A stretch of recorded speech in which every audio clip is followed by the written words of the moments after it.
আসসালামু আলাইকুম। ভারতের যেই ফরাক্কা বাঁধ ছেড়ে দেওয়া হয়েছে, ত্রিপুরা যে বাঁধ ছেড়ে দেওয়া হয়েছে, আমাদের দেশ পানিতে তলিয়ে গেছে। বন্যা হয়েছে, ফেনী, নোয়াখালী, কুমিল্লা সব জায়গায় পানিতে ডুবে গেছে।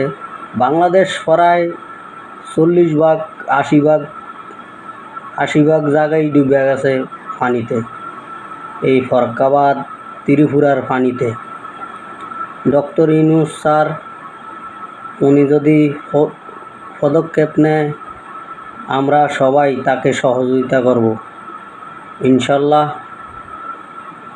যারা রেভিডেন্স যোদ্ধা আছেন তারা যদি গড়ে 1000 টাকা কিংবা 1500 টাকা কইরা দেয়, দেশের জনগণ যদি 500-1000 কইরা দেয়, তাহলে এরকম ডাবল একটা বাঁধ দেওয়া যাইব। আপনি উদ্যোগ নেন, ইনশাল্লাহ সবাই আপনাকে সহযোগিতা করব। আসসালামু আলাইকুম।